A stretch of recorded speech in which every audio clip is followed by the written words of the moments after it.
আসসালামু আলাইকুম, সবাইকে রাহিস ক্রিয়েশন অ্যান্ড ব্লগসে স্বাগতম। আশা করছি সবাই ভালো আছেন।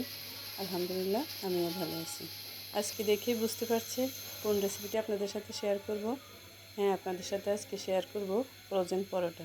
আসলে আমরা সবাই কর্মব্যস্ত, সবাই ঠিকভাবে নাস্তার জন্য সময় পাই না। সেজন্য যদি একদিনে ছুটির দিন এটা করে রাখতে পারি, তাহলে প্রতিদিন কিন্তু আমরা এটা ভালোভাবে খেতে পারবো।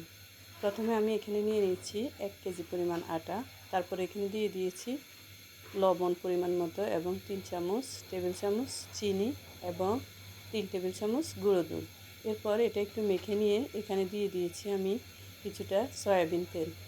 সয়াবিন তেলটা দিয়ে কীভাবে আমি আটাটা মাখছি সেটা অবশ্যই দেখতে পাচ্ছেন। এভাবে আস্তে আস্তে আটাটা কিন্তু তেল, গুঁড়ো দুধ, চিনি, লবণের সাথে মিশিয়ে নিতে হবে। এরপর যখন এটা মাখানো ভালোভাবে হয়ে যাবে, তারপর এখানে আমি দিয়ে দিচ্ছি কিছুটা কুসুম গরম পানি। আমি কিন্তু ফ্রোজেন পরোটায় কুসুম গরম পানি দিই। কুসুমের চেয়ে একটু বেশি গরম হবে। দেখতে পাচ্ছেন এটা হাতে কিন্তু সয়ে যাচ্ছে, এরকম গরম নিতে হবে। এরপর এটা ভালোভাবে আবার একটু ময়ান করে নিচ্ছি। আস্তে আস্তে কিন্তু পানি দিতে হবে, একবারে অনেক বেশি পানি দেওয়া যাবে না। এরপর আমার আরেকটু পানি লাগছে, এই পানিটা দিয়ে আমি এটা ভালো করে ময়ান করে নিয়েছি। এখন এখানে দিয়ে দিয়েছি কিছুটা ঘিটা দিলে কি হবে, এর পরোটার ফ্লেভারটা অনেক ভালো আসবে। আর বাসার তৈরি যে কোনো জিনিসই কিন্তু স্বাস্থ্যসম্মত।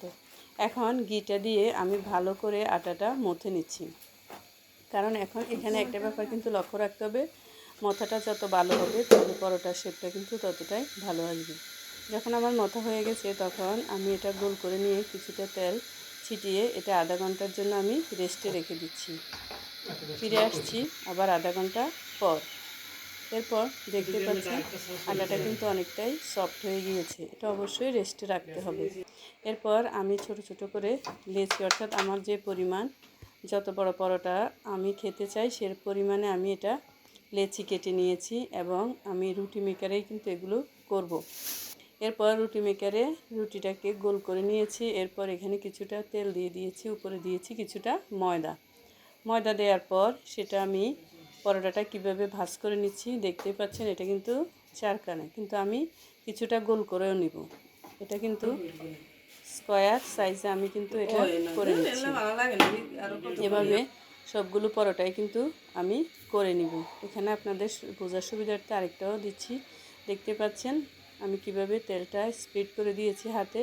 এরপর এখানে দিয়ে দিয়েছি আটা, আবারও সেটা ফোল্ড করে নিচ্ছি। আমি যেভাবে করছি আপনারা এভাবে করলে পরোটাটা কিন্তু অনেকটাই মসমসে হয় এবং ফুলকো হয়। এভাবে আমি কিছুটা গোল করেছি, কিছুটা এভাবে স্কোয়ার শেপে করে নিয়েছি। এরপর কীভাবে সেঁকে আমরা রাখবো সেটাও দেখাচ্ছি। এটা কিন্তু শুকনো তাওয়াতে এপিট ওপিট এই যে হালকাভাবে বেজে নিতে হবে। এটা কিন্তু বেশি ভাজা যাবে না, তাহলে কিন্তু পরবর্তীতে পরোটাটা ভালো হবে না।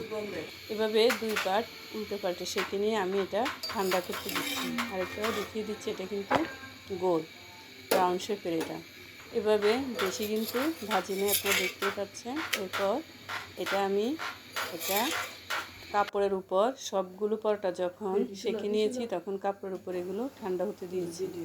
আর যখন ঠান্ডা হবে তখন আমি বক্সে একটা টিস্যু দিয়ে উপরে পরোটাগুলো রেখে উপরে আরেকটা টিস্যু দিয়ে আমি কিন্তু এটা মুখটা ভালোভাবে, এটা কিন্তু এয়ারটাইট বক্স, এরপর আমি এটা নর্মাল ফ্রিজে 1 সপ্তাহের জন্য রেখে দিব।